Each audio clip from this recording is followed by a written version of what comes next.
Bem-vindos ao Caminho do Vinho, um projeto que une tradição, cultura e desenvolvimento comunitário. Hoje, vamos conhecer a história de um dos negócios desse projeto, a Fazendinha Park, e como esse empreendimento evoluiu, suas conquistas e sua visão de futuro no contexto do Caminho do Vinho.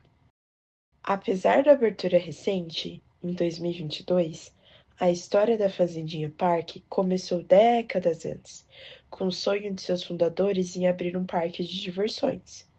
Esse sonho se concretizou com o Parque Móvel, que por muitos anos foi um grande sucesso, mas que precisou fechar as portas em 2020, por causa da pandemia. Mesmo com esses desafios, o sonho do casal perseverou. E em 2021, surgiu a oportunidade de desenvolver um negócio no caminho do vinho.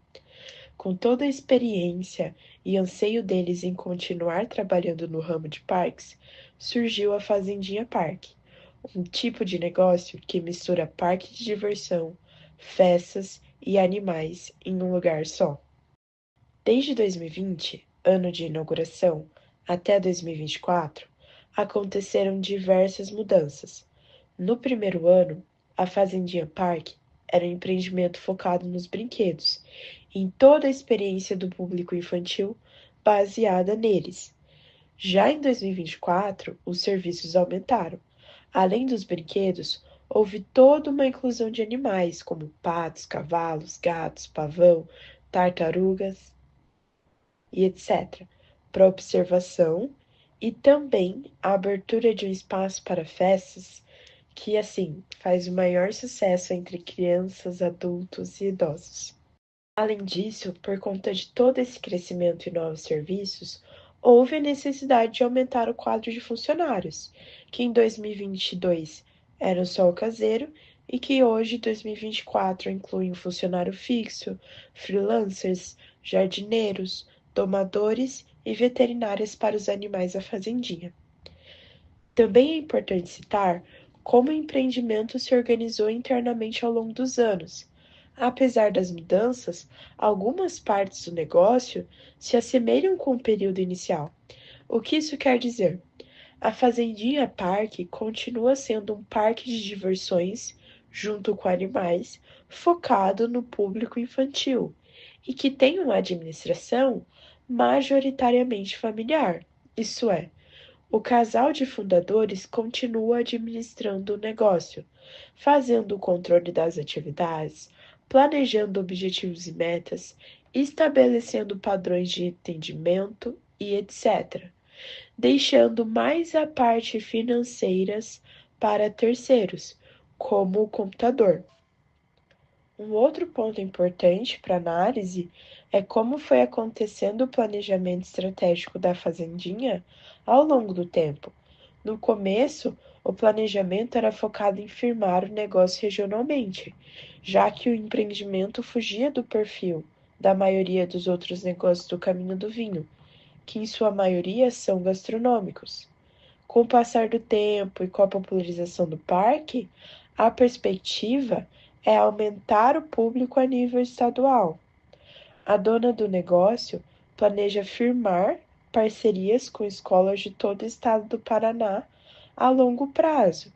E para isso, ela entende que a estrutura do parque e o atendimento também precisam ser proporcionais com esse objetivo. Por isso, o planejamento da fazendinha para os próximos meses se baseia nessa perspectiva de crescimento a nível estadual.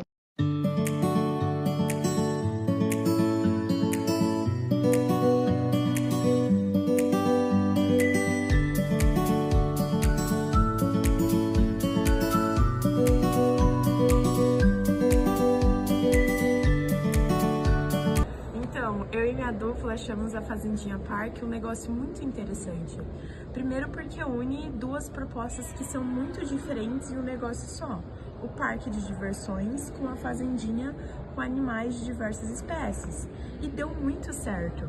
porque a fazendinha cresceu nesses 2 anos, desde que abriu, ela se adequou bem ali no caminho do vinho, tem uma clientela boa, já tá fazendo festas. Então, pra gente é um negócio bem interessante, porque uniu essas propostas diferentes e que deu muito certo. Um negócio bem sucedido. Um ponto importante que nós percebemos que foi um fator essencial para o sucesso da fazendinha foi o fato que os donos, os fundadores da fazendinha, já tinham experiência de anos no parque anterior deles. Então, a gente percebeu como que essa experiência foi importante para eles identificarem ali como administrar a fazendinha em sua maioria. E isso, com certeza, é uma consequência para o sucesso do empreendimento deles.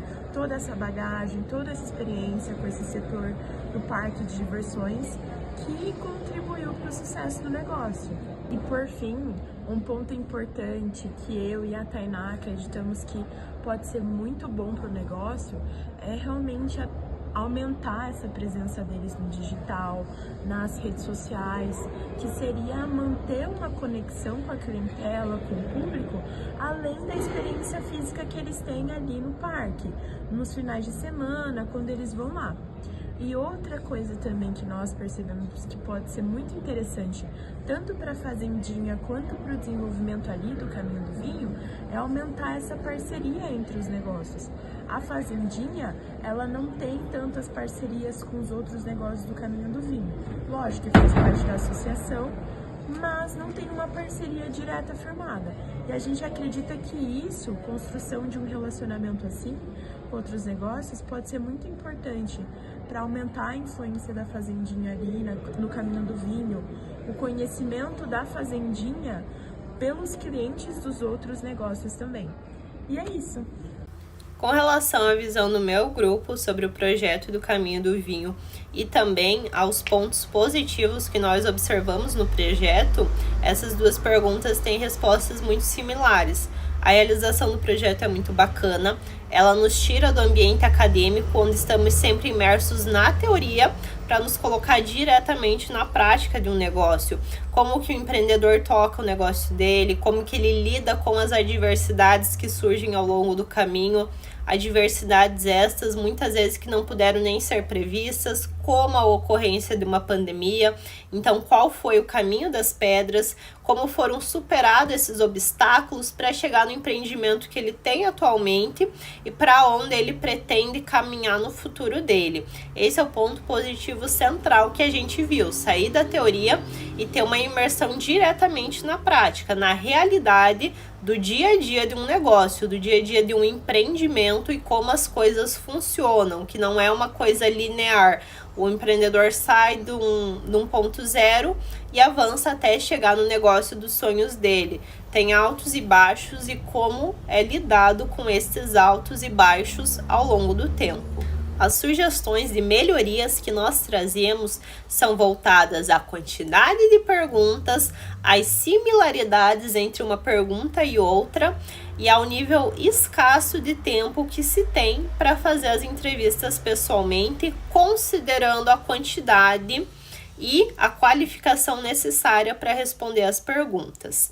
Então, muitas perguntas podem soar muito similares entre si. Respondemos 2 perguntas sobre quais são os objetivos do empreendedor e em seguida tem mais 2 perguntas sobre quais são as perspectivas do empreendedor. São perguntas extremamente similares que muitas vezes na cabeça do empreendedor ou mesmo de quem está entrevistando não se vê a diferença, então não se entende o propósito de ficar nessa repetição.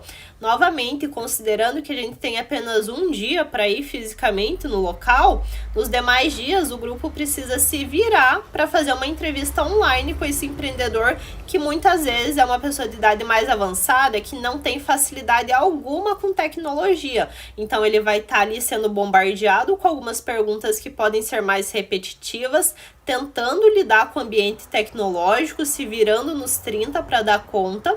E além de tudo, como eu mencionei, perguntas muito técnicas que às vezes esse empreendedor não tem o background necessário para responder. Como dito, né, vai do bom senso de quem está entrevistando fazer uma adaptação para facilitar ali para o empreendedor, mas talvez também entender como adaptar esse questionário para aquele empreendedor que não tem a qualificação de um estudante que vem de uma universidade federal. Como que isso pode ficar mais acessível para a comunidade? Como que a comunidade pode entender de fato qual que é a intenção desse projeto? Como que os alunos podem entender de fato qual que é o propósito desse projeto, né? Talvez falte uma clareza da gente entender como que a gente tira ali um aluno que está num ambiente extremamente acadêmico, às vezes muito engessado, em termos muito difíceis, para levar isso para uma comunidade mais leiga. Como que a gente torna esse projeto realmente acessível e realmente efetivo.